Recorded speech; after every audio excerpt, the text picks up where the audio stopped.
Dengue ಜ್ವರ ಹಾಗೂ chikungunya ಜ್ವರ ಉಂಟಾಗೋದು ವೈರಸ್ನಿಂದ. ಇದು ಹರಡೋದು ಈಡಿಸ್ ಈಜಿಪ್ಟಿ ಅನ್ನೋ ಸೊಳ್ಳೆಯ ಕಚ್ಚುವಿಕೆಯಿಂದ.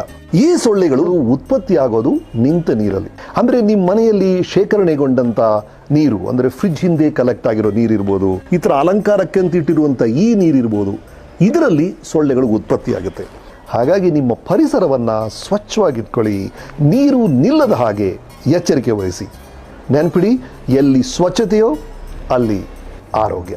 ನಮ್ಮ ಸರ್ಕಾರಿ ಆಸ್ಪತ್ರೆಗಳಲ್ಲಿ ಡೆಂಗಿ ಮತ್ತು ಚಿಕುನ್ಗುನ್ಯಾಗೆ ಉಚಿತವಾದ ರಕ್ತ ಪರೀಕ್ಷೆ ಹಾಗೂ ಚಿಕಿತ್ಸೆ ಲಭ್ಯವಿದೆ. ಈ ಸೌಲಭ್ಯವನ್ನು ಪಡೆಯಿರಿ.